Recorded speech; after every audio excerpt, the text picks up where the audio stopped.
comes to me very strongly is that India and Nepal is very rich in culture and spiritual heritage. Instead of taking pride, why do we always look towards West?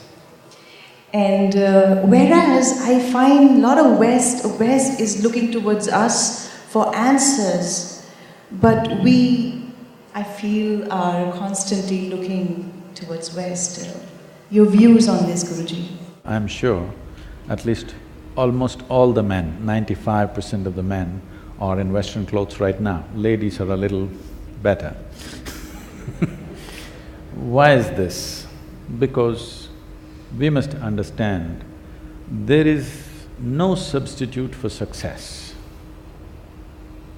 You may talk philosophies, you may talk culture, you may talk so many things, but there is no substitute for success.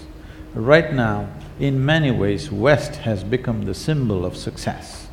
So if you're successful, even though the temperatures are 38 degrees today, you must be in jacket and tie. I'm not commenting on their clothes, I'm saying success is the ideal always. Without what is successful, that is what everybody will aspire for. So we need to understand this.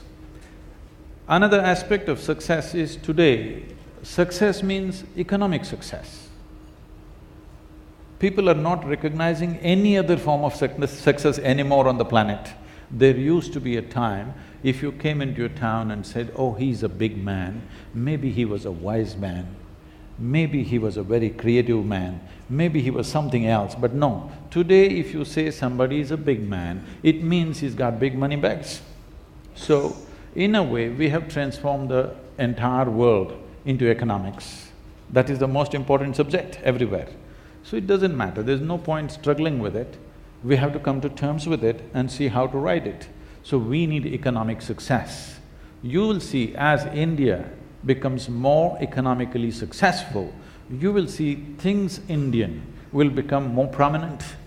It's not the other way around. People think that if India becomes economically successful, everybody will become westernized. It's not true.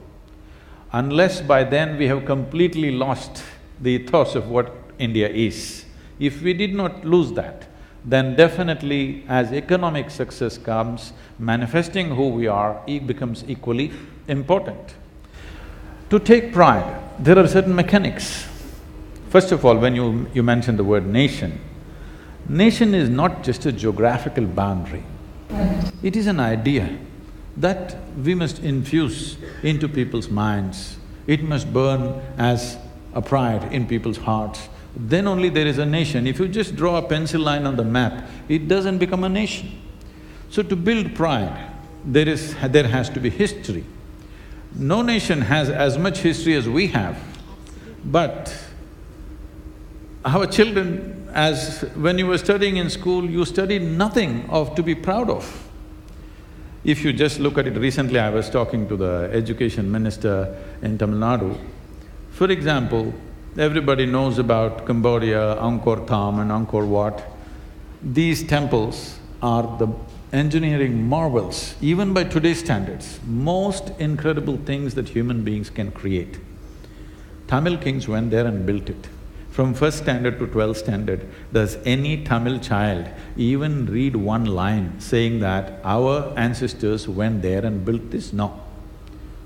We only study how people came and conquered us, raped us, looted us, and this is what we study. A fourth standard child in Lebanon will know, fourth, fifth standard, those 3 years they study this, every one of them know Indian labor, Indian sculptors, Indian yogis and Indian elephants came to Lebanon 4,200 years ago and built the Baalbek temple, which is a phenomenal structure even today. Every child in Lebanon knows it to a point. There are thousands of people in Lebanon who take their first name as Hind. Here we shout Jai Hind, there's no one Hind here, but in Lebanon there are thousands of people named Hind because they feel these people from somewhere came and built this temple, and even today there are thousands of people by that name. You go to Palmyra, Aleppo, Damascus, all these places are living history that over 8,000–10,000 years ago, these cities were built by taxing Indian traders, by taxing them. So you can imagine what is the volume of traffic that must have been happening to build entire cities based on the tax that was collected from the Indian traders. Ask any Indian child, have they read anything about it? No, nothing of pride. So, I must tell you this, I'm not saying this with pleasure, but today if the Western countries open up their visa regimes, I think 70% of the Indians will swim across the oceans and go away. So you're not running a nation, you're running an open prison. Nation is when I want to be here and make things happen, this is a nation. I want to run away because there's no other way I'm staying here, this is not a nation. If we want to make a nation, we have to build that pride. Pride will not suddenly drop upon us from the skies.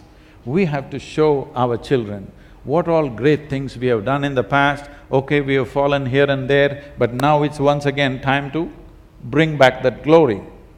If we don't create that pride, if we don't create a sense of history in people's minds, particularly growing children and youth, how will you bring pride? First opportunity they get, they will leave the country.